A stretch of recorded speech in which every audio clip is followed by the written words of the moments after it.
Priez sans cesse. Votre nouvelle émission matinale de prière et d'intercession sur Béni TV. Êtes-vous malade? Avez-vous un blocage quelconque? Votre vie est-elle menacée? Sentez-vous des oppressions? Et avez-vous d'autres sujets pour lesquels vous souhaiterez compris? Rejoignez cette chaîne de prière chaque matin, du lundi au vendredi. Priez sans cesse, du lundi au vendredi, à partir de 5h30. Priez sans cesse, dévance l'aurore et prends possession de ta journée. Maintenant je suis sauvé. Bonjour très chers amis, c'est avec un grand plaisir comme chaque matin que je vous retrouve sur la plateforme de Prier sans cesse. Nous sommes à 5h30 du matin en Côte d'Ivoire et vous êtes à 6h30 au Cameroun et au Gabon. Que Dieu vous soit en faveur, en grande faveur, que la grâce du Seigneur vous soit partagée en grande quantité. Je veux dire bonjour, un bonjour spécial à ma soeur Liliane au Tchad. Que le Seigneur fortifie, qu'il te guérisse, que sa grâce te comble pleinement. Et nos frères qui sont à Madagascar, que la grâce du Seigneur vous soit communiquée en grande quantité. Sans oublier nos frères du Burkina Faso, du Mali, du Bénin aussi, et du Congo, les deux Congos, Kinshasa, Brazzaville, tout ça. Que le Seigneur vous bénisse à Pointe-Noire, que Dieu bénisse tous nos frères qui y sont, que la grâce du Seigneur ne vous manque point. Alors, aujourd'hui, toute l'équipe est encore rassemblée pour que nous puissions passer un agréable moment au pied du Seigneur. Et vous le savez, celui qui ne prie pas sera pris et il est mieux pour nous d'être au pied du Seigneur que sur les épaules du diable. Nous sommes au pied du Seigneur aujourd'hui pour bénéficier d'un conseil, d'une prière, d'une touche divine avant d'aller vaquer à nos occupations. Prions le Seigneur, rendons-lui grâce pour la vie qu'il nous a donnée. Seigneur, te bénissons. Merci pour la vie que tu nous as donnée.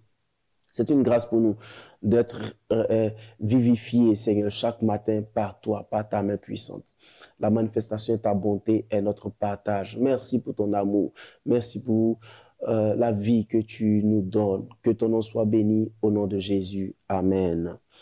Nous sommes tous différents. Et l'une des difficultés sur la terre, c'est accepter sa différence ou accepter la différence des autres. Il y a des gens qui s'efforcent à nous faire croire qu'ils sont meilleurs que nous et qu'ils font mieux que nous et que c'est eux qu'on doit regarder et tout.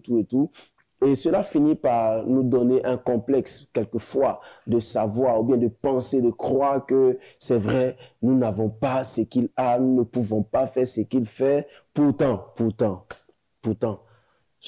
notre différence crée une harmonie. Et la Bible a imagé ici, dans la parole de Dieu en parlant du corps. Le corps a différentes parties. Et si un jour la jambe disait, comme je ne suis pas un œil, je ne fonctionne plus, est-ce que le corps serait au complet? Lisons 1 Corinthiens chapitre 12, à partir du verset 4, il dit ceci. Il y a diversité de dons, mais le même esprit. Diversité de ministères, mais le même Seigneur. Diversité d'opérations, mais le même Dieu qui opère en tous. Or, à chacun, la manifestation de l'Esprit est donnée pour l'utilité commune. Vous comprenez? Or, à chacun, la manifestation. Mais le mot diversité devait nous faire comprendre qu'il y a une sorte d'harmonie que le Seigneur crée dans la différence. Je veux ce matin vous exhorter, vous qui pensez peut-être que oh, je n'ai pas ceci, donc je ne suis pas cela. Regardez un peu la nature. La nature devait nous enseigner que Dieu ne peut pas créer des gens qui font la même chose. Ça sera monotone et la monotonie tue carrément. La monotonie, c'est l'ennemi de l'évolution. Donc, le Seigneur crée des personnes différentes. Quand vous regardez sur la terre, il y a des gens qui savent faire des meubles, il y a des gens qui savent faire des habits, il y a des gens qui savent faire des gâteaux, il y en a qui savent, il y en a tellement. C'est tellement divers que on ne devait même pas avoir le temps de se morfondre sur une certaine incapacité. Et Dieu le fait exprès. La connaissance n'est pas absolue en une seule personne. Les capacités ne sont pas absolues en une seule personne. Dieu a dispatché un peu pour que chacun soit dépendant. C'est pourquoi nous sommes interdépendants. Celui qui travaille dans le sommet de l'État a besoin de celui qui sait faire des costumes pour bien se présenter. Il a besoin de celui qui sait faire des chaussures pour bien se présenter. Il a aussi besoin de quelqu'un qui sait faire la nourriture pour bien manger. Il a aussi besoin de quelqu'un qui sait être un soldat pour se sentir en sécurité. Voyez-vous, nous ne pourrons jamais être les mêmes sur la terre.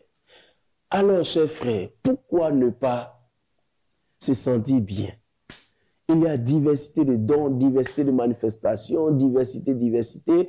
Et n'écoutez pas ceux qui vous font passer pour des gens incapables parce que vous ne pouvez pas faire ce qu'ils font. Vous ne serez jamais ce qu'ils sont et vous ne ferez jamais ce qu'ils font. Si le Seigneur voulait que vous fassiez la même chose, il vous regrouperait et vous donnerait ensemble le même don. C'est vrai que j'ai lu un texte sur le sujet des dons spirituels, mais il y a les talents naturels que le Seigneur donne. Et dans la Bible, il n'y a pas que, quelquefois les gens disent, il y a les 9 dons. Il n'y a pas que 9 dons spirituels dans la Bible. Il y a tellement de dons, tellement de talents, tellement de capacités dont nous avons besoin. Dans une église, par exemple, tout le monde n'est pas appelé à enseigner. Tout le monde est-il un pasteur? Non. Tout le monde est-il apôtre? Non. Non, il y a des gens qui sont appelés à gérer les affaires administratives, qui sont les bras et les pieds du pasteur de l'église. Et vous savez, c'est comme ça qu'on fonctionne. Mais aujourd'hui, malheureusement, il y a des gens qui pensent qu'ils ne sont pas serviteurs de Dieu quand ils ne sont pas en train de prêcher. Et quelquefois même, ils n'ont aucune logique dans ce qu'ils disent parce qu'ils n'ont pas cette grâce. Dieu ne leur a pas donné ça. Mais ils veulent tellement forcer et ils finissent par détruire certaines choses. Je vous en prie, ne dites pas, comme je ne peux pas fonctionner comme telle personne, alors je suis inutile, personne n'est inutile. Si Dieu t'a envoyé sur la terre, c'est pour une chose précise. Et c'est à toi de faire confiance au Seigneur pour croire en ce qu'il t'a donné comme talent, comme grâce, comme capacité, et à développer cette capacité-là pour pouvoir avancer et non seulement servir le Seigneur, et te prendre aussi en charge. Parce qu'il y a des gens qui arrivent par la grâce de Dieu à transformer ces talents naturels en profession, en métier et en vivre très aisément. Et c'est ce que le Seigneur veut même qu'on fasse. Quelqu'un qui sait fabriquer naturellement des chaussures. Il y a des enfants qui naissent électroniciens. Et tu les vois en train de déplacer, démonter tous leurs jouets. Tu ne comprends pas. Ils comprennent tous les circuits, mais toi, tu ne comprends pas. Parce que Dieu leur permet de comprendre. Il y a des gens qui, quand ils regardent, ils disent, mais on doit faire un meuble comme ça. Quand ils voient un arbre, j'aime bien les sculpteurs. Chez nous, il y a une ville qu'on appelle Bassam et sur cette voie, il y a beaucoup de sculpteurs qui font de très belles œuvres. Et quand ils voient un tronc d'arbre, ils voient un éléphant, ils voient en fait tous les animaux qu'ils peuvent voir. Et ils te sortent cet animal à travers cet arbre, ce tronc d'arbre que nous, on pourrait prendre pour un bois pour cuisiner. Quand on voit, on dit, bon, écoute, on peut casser ça pour cuisiner notre sauce. Mais lui, il voit une perdrix, il voit une colombe, il voit tellement de choses. Et ça, on devrait pouvoir valoriser. Et en fait, je veux encourager tous nos frères, tous nos sœurs, tous les parents, tous les pasteurs. Apprenez à valoriser, à créer, à motiver les talents. Vous savez, les comparaisons tuent la grâce. Les gens, certains sont très forts et souvent très forts dans les mauvaises comparaisons, on dira ça comme ça. Non, mais tu ne peux pas faire comme celui-là. Mais toi, l'autre là parle et puis tu parles. Est-ce que toi, tu peux faire comme ça? Tout le monde ne peut pas faire la même chose. Tout le monde ne peut pas faire la même chose. Alors, chers pasteurs, vous avez des assistants, ne les comparez pas. Essayez de découvrir la capacité qu'ils ont, de les emmener à travailler en équipe parce que chacun a son niveau d'intelligence et de grâce que Dieu lui a donné. Vous êtes parents, ne comparez pas vos enfants. Chacun est né avec une grâce. Essayez de comprendre dans quelle orientation le Seigneur met votre enfant et encouragez-le. Il veut être couturier, laissez-le être couturier. Il veut être menuisier, ébéniste, animateur, radio, télé, tout ça. Encouragez-le. Ne dites pas comme moi, mais je voulais être médecin. S'il faut qu'un de mes enfants soit forcément médecin. Vous voulez vous reproduire dans vos enfants. C'est pourquoi quelquefois aujourd'hui, les gens s'attachent à des professions qui ne les passionnent pas. Et ils en font souvent des prisons. Quelquefois, quand vous voyez quelqu'un qui exerce un métier qu'il n'aime pas, tu peux le sentir, quoi. Il est désagréable à tout moment parce qu'il ne prend pas de plaisir à faire ce qu'il fait. essayez d'aider les parents, essayez d'aider vos frères, vos sœurs à se relever et à les encourager. Aujourd'hui, la société, le système de la société nous fait croire que si nous ne sommes pas à un certain poste, à un certain niveau, c'est que nous ne sommes pas. Et ça devient tellement une pensée dominante que les gens disent, on va chercher l'argent pour devenir quelqu'un. Ou bien on va faire comme ça pour devenir quelqu'un. Comme si eux-mêmes, ils ne sont rien déjà avec la vie que Dieu leur donne. Vous êtes déjà quelqu'un et notre identité se trouve dans l'amour manifesté de Dieu à la croix pour nous. En nous redonnant notre position d'enfant de Dieu. Nous sommes enfants de Dieu et c'est la plus belle chose que nous devons rêver, avoir. Et étant enfants de Dieu, le Seigneur nous rassure qu'avec Dieu, nous ferons des exploits et que tout est possible à celui qui croit. Tu crois en la grâce que Dieu t'a donnée et la plupart du temps, quand les gens rendent témoin, ils disent « Ah, mais je voulais faire ça, soit mes parents n'ont pas cru en moi, soit mes amis n'ont pas cru en moi, mais j'ai persévéré et j'y suis arrivé. » Tu peux y arriver si tu te rends compte, tu découvres tes capacités, tu découvres tes talents, tu les bonifies et puis tu commences à t'en servir. Que Dieu te bénisse et rappelle-toi que c'est vrai, tout ne se fait pas que par le jeûne et la prière. Tu as fini de jeûner, prier, découvre. Dis à Dieu, Seigneur, montre-moi ce que je dois faire. Montre-moi la voie. Envoie-moi, conduis-moi vers des personnes qui peuvent m'aider, qui peuvent me booster. Parce que par manque de conseils, des projets échouent. Et ne vous confiez pas aux destructeurs de vision. Il y a des gens qui n'ont jamais réussi nulle part et qui ne sauront jamais vous dire que faire pour réussir. Ils vous diront simplement, tu ne peux pas y arriver. Pourtant, y arriver, ce n'est pas de notre propre force en réalité, c'est notre confiance au Seigneur. Tout est possible à celui qui croit. Parce que rien n'est impossible à Dieu, il est capable de tout faire. Souvenez-vous de ces 4 lépreux qui ont dit, si nous restons ici, on va mourir. Si on va dans notre pays, on va mourir. Donc, c'est mieux, on n'a qu'à partir chez les Syriens. Si on nous laisse vivre, on va vivre, ils peut-être en danger. Mais j'aimais bien leur expression. Il dit, si on va chez nous, là, ils ne vont pas nous recevoir, ils vont nous chasser. De toute façon, ils nous ont dit à chasser, on est ici. Si on reste ici, même où on est là, on va mourir. On va s'appuyer sur nos... Si on va là-bas aussi, vous savez, l'inconnu fait vraiment peur. fait vraiment peur. Ce que nous connaissons, ce que nous vivons, ce que nous ne connaissons pas, tout ça, ça nous fait peur. Ça nous fait peur. Mais ils se sont engagés. Et c'est au moment où une parole avait été relâchée. Ils se sont engagés et le Seigneur a fait entendre leurs pas lents, douloureux, fatigués, comme des chars, des bruits de chars. Et je crois que le Seigneur va te propulser simplement si tu arrives, si tu acceptes à te lever, si tu acceptes de te lever, pardon, si tu arrives à te lever, si tu acceptes de te lever pour pouvoir prendre ta vie en main. C'est ce que le Seigneur veut. Et le Seigneur bénira certainement ta vie. Je prie pour toi. Seigneur, merci pour ces personnes qui peut-être sont découragées parce qu'elles estiment ne pas avoir de capacité. Pourtant, tu nous as fait naître sur la terre, chacun avec une capacité différente, pour créer une certaine harmonie, pour que nous soyons interdépendants, dépendants de certaines personnes qui font des choses que nous ne faisons pas. C'est comme ça que tu as fait la vie, pour qu'il y ait une vie relationnelle, une vie d'amour, une vie de partage. Seigneur, je prie que tu aides ces frères à se relever, à croire en eux, à croire aux capacités que tu leur as données, parce que tu leur as donné ces capacités pour eux-mêmes leur propre vie, pour qu'ils soient utiles, Seigneur, comme dans la Bible, comme les dons spirituels. Tu donnes pour le perfectionnement des saints, pour l'utilité commune, pour que la communauté puisse en bénéficier. Je prie, Père, que tu leur donnes ta grâce. C'est peut-être qu'ils croyaient à leur talent, mais je disais, c'est impossible d'arriver à faire quelque chose. Montre-leur que tout est possible à celui qui croit, parce que c'est toi qui rends tout possible. Merci, Seigneur, de les accompagner dans cette nouvelle marche, dans cette nouvelle décision, au nom de Jésus. Amen. Nous allons prier pour les malades. Tu es malade, tu as mal quelque part ce matin, tu vas lever les mains, nous allons prier. Seigneur, je prie que tu étendes ta main dans la vie de toutes ces personnes malades. Tu es le Dieu de la guérison. Tu sais comment guérir tes enfants. Seigneur, je crois que la guérison devient leur partage à l'instant même au nom de Jésus, quelle que soit la maladie dont ils souffrent. Ils souffrent d'hernie discale, ils souffrent de mal de tête, de céphalées qui ne finissent pas, d'hydrocéphalée même. Seigneur, tu les guéris au nom puissant de Jésus-Christ. Tu es le Dieu qui fait encore des miracles. Tu le fais en ton nom, pour glorifier ton nom, Seigneur. Guéris-les.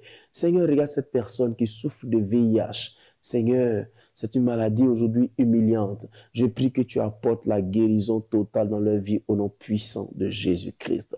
Regarde celle-ci qui souffre, Père, de diabète. De diabète, Seigneur, qui a commencé à ronger sa vie.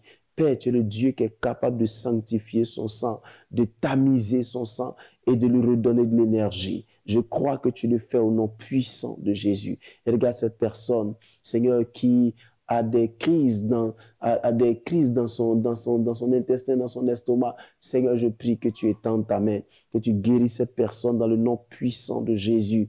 Oh, regarde cette personne qui a des infections sur sa peau. Père, ce qui fait qu'elle a du mal maintenant à sortir en public. Guéris cette personne dans le nom puissant de Jésus-Christ. Regarde cette femme qui souffre d'un début de cancer. Père, je prie que tu guéris cette personne dans le nom puissant de Jésus-Christ. Tu es le Dieu qui guérit. Guéris ces personnes dans le nom puissant de Jésus-Christ de Nazareth. Je prie que ta grâce brise le pouvoir du mal, le pouvoir des puissances qui maintiennent ces personnes malades et que tu leur donnes la guérison parce que tu as triomphé de ces principautés, de cette domination à la croix, les livrant publiquement en spectacle, Seigneur, parce que ta puissance est manifestée ce jour-là. Merci de les guérir. Merci de guérir ces personnes qui souffrent d'épilepsie. Seigneur, guéris-les au nom puissant de Jésus. Tu es le Dieu qui guérit, qui sait guérir tes enfants. Guéris-les dans le nom puissant de Jésus. Seigneur, cette maladie est une maladie humiliante aussi, Seigneur. Guéris, restaure ces personnes dans le nom de Jésus. Regarde cette personne qui souffre d'insuffisance rénale. Oh Père, guéris au nom puissant de Jésus. C'est toi qui as créé les reins. Tu sais comment les réparer, Seigneur. Guéris au nom puissant de Jésus-Christ. Merci de le faire au nom de Jésus. Amen. Nous allons prier pour les prisonniers.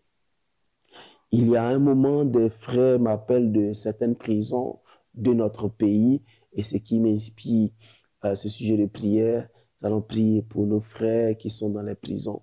Dieu ne les condamne pas, il ne les rejette pas. Il les accepte quand ils viennent à lui, il leur pardonne et il fait aussi ses enfants. Après, voilà que le Seigneur a dit, dans les derniers jours, il va nous demander des comptes. Il a dit, j'étais en prison, vous ne m'avez pas visité. Que nos prières soutiennent ces frères qui vivent des moments pas trop faciles en prison, qui sont aussi rongés par la culpabilité de ce qu'ils ont fait. Que le Seigneur les aide. Prions. Seigneur, merci pour nos frères en prison. Nous prions que tu les gardes. Seigneur, garde-les.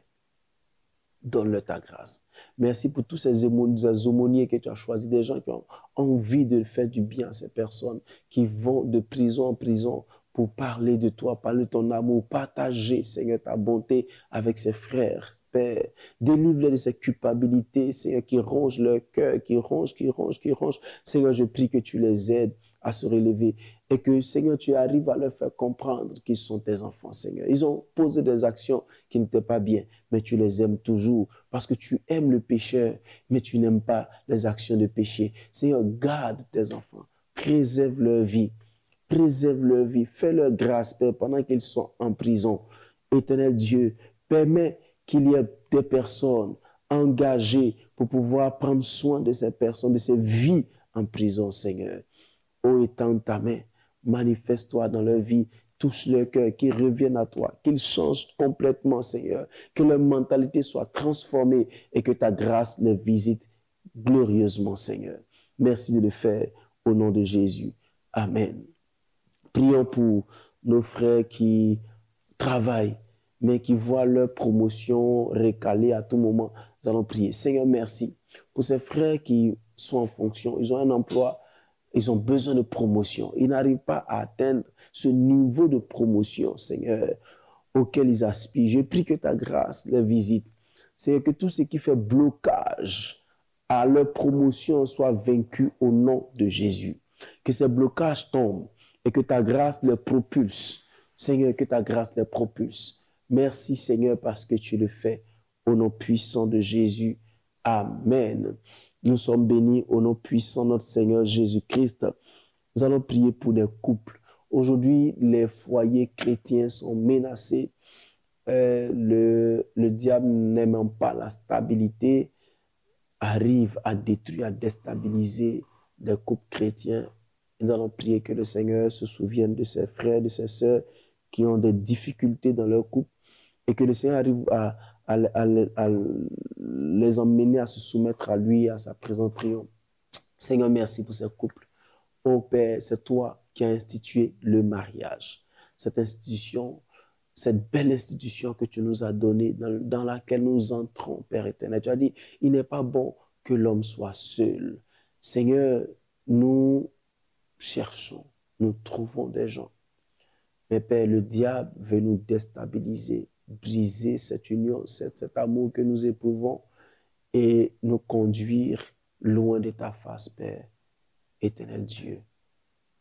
Nous prions pour ces couples. Restaure ces couples. Donne ta grâce à ces couples. Que ta vie leur soit communiquée, Père éternel. Que ta faveur ne leur manque point, éternel Dieu. Donne ta vie à ces couples, Seigneur. Bénis-les totalement, notre Père. Je prie, notre Dieu, que ton règne vienne dans ces couples. Que ces personnes, Seigneur, laissent tomber l'orgueil, l'arrogance, la haine. Seigneur, que le diable est en train de crier dans leur cœur pour les emmener à être divisés, à déstabiliser la société. Combat toi-même ce combat pour leur vie dans le nom puissant de Jésus. Amen. Nous sommes bénis au nom de Jésus. Je voudrais qu'on prie. Nous allons dire à Dieu, fais de nous des acteurs pour la propagation de ton amour, de l'évangile dans le monde autour de nous.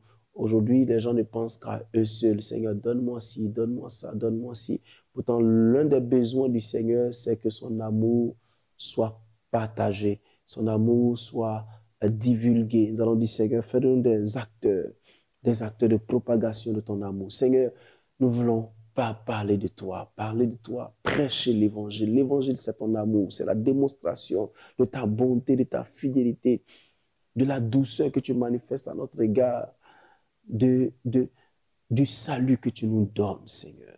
Et tu nous demandes, Seigneur, d'aller partager avec nos frères, partager avec nos sœurs, leur communiquer ta vie, Seigneur. Nous voulons le faire parce que c'est toi qui nous envoie, Père. En reconnaissance à toi, nous voulons, Jésus-Christ, le faire. Merci, Seigneur, de nous accompagner pour que nous puissions prêcher, annoncer ton amour au nom de Jésus. Amen. Nous sommes bénis au nom puissant de notre Seigneur Jésus-Christ. Alors, j'ai envie de vous dire, nous sommes dans les temps de la fin. Chacun devrait se préparer et surtout, il faut qu'on pense à l'œuvre de Dieu. Aujourd'hui, je l'ai très souvent dit, ma remarque, c'est que sont devenus égoïstes, égocentriques. Chacun lutte pour sa propre notoriété. On ne pense plus à prêcher réellement l'évangile, à partager l'amour de Dieu, parce que peut-être même que le chrétien actuel ne se sent pas aimé, il ne comprend pas son identité. Il pense qu'il ne serait quelqu'un ou quelque chose que lorsqu'il aura tout eu sur la terre. Pourtant, la Bible dit, à quoi servira-t-il un homme de gagner le monde s'il perdait son âme? Ça veut dire que ton âme est au-dessus, la valeur de ton âme est au-dessus de tout ce que tu pourrais obtenir sur la terre. Prions pour la journée. Seigneur, merci pour la journée. Donne ta grâce à tes enfants qui vont sortir pour aller vaquer à leurs occupations. Accompagne-les, Seigneur. Bénis-les au nom de Jésus. Je prie, Seigneur, que tes enfants sortent dans la joie, qu'ils reviennent dans l'allégresse, qu'ils reviennent pour célébrer ton nom. Bénis ton nom parce que c'est toi qui les envoies. Seigneur, c'est toi qui leur permets de pouvoir remporter ces victoires dans ta grâce. Seigneur, merci. Merci parce que je sais que cette journée sera une journée de victoire pour tes enfants. Au nom de Jésus. Amen. Nous sommes bénis au nom puissant de notre Seigneur Jésus-Christ. Je vais juste vous encourager à continuer à nous suivre. Et surtout, je vous dis, tous les matins, pour ceux qui me suivent, savent que je leur dis, voici, la plus belle chose à avoir sur la terre, c'est la parole de Dieu. Et le conseil qui nous a été donné, c'est Josué chapitre 1, verset 8. Que celui de la loi ne s'éloigne point de ta bouche, médite le jour et nuit, afin d'agir fidèlement selon ce qui est écrit. C'est alors que tu auras du succès, c'est alors que tu réussiras dans tes entreprises. Il n'y a pas un autre moyen de réussir notre vie en dehors de la parole de Dieu. Je vous l'assure, il n'y a pas un autre moyen de croire en soi-même, de se valoriser, d'avoir confiance en soi en dehors de la parole de Dieu. Parce qu'en dehors de la parole de Dieu, tout le monde, toutes les pressions, tout ce qui tourne autour de nous donne envie de nous suicider parce qu'il nous dévalorise. Mais la parole de Dieu nous ramène à notre identité et nous ramène à la grâce de notre Père céleste. Vous voulez rester en contact avec nous, vous voulez qu'on prie pour vous, vous voulez qu'on vous écoute tout simplement. Vous voulez aussi nous accompagner dans le ministère. Nous sommes au numéro et adresse qui s'affiche sur votre écran. Donc, plus 225 07 78 37 52 78 ou encore victianakwasi@yahoo.fr. Vous pouvez nous joindre sur le WhatsApp. Nous serons là pour vous écouter et écrivez votre nom, votre sujet de prière, votre provenance pour que nous puissions savoir à qui nous avons affaire. Nous puissions enregistrer aussi et puis prier pour vous. Déjà, mes reproches, je n'ai pas dit leur nom. Même quand on ne dit pas votre nom, on prie pour vous. Vous voulez qu'on dise votre nom à l'antenne, on le dira. Mais ce n'est pas le plus important. Le plus important, c'est que nous avons reçu vos sujets de prière et nous prions continuellement pour vous. Et n'oubliez pas, c'est un conseil qui est très important. Soyez toujours joyeux. Gardez le sourire et la foi parce que le Seigneur vous aime beaucoup plus que vous ne l'imaginez. À bientôt. Priez, priez, priez sans cesse. Votre nouvelle émission matinale de prière et d'intercession sur Béni TV. Êtes-vous malade? Avez-vous un blocage quelconque? Votre vie est-elle menacée? Sentez-vous des oppressions? Et avez-vous d'autres sujets pour lesquels vous souhaiterez qu'on prie? Rejoignez cette chaîne de prière chaque matin, du lundi au vendredi. Priez sans cesse, du lundi au vendredi, à partir de 5h30. Priez sans cesse, devant l'aurore.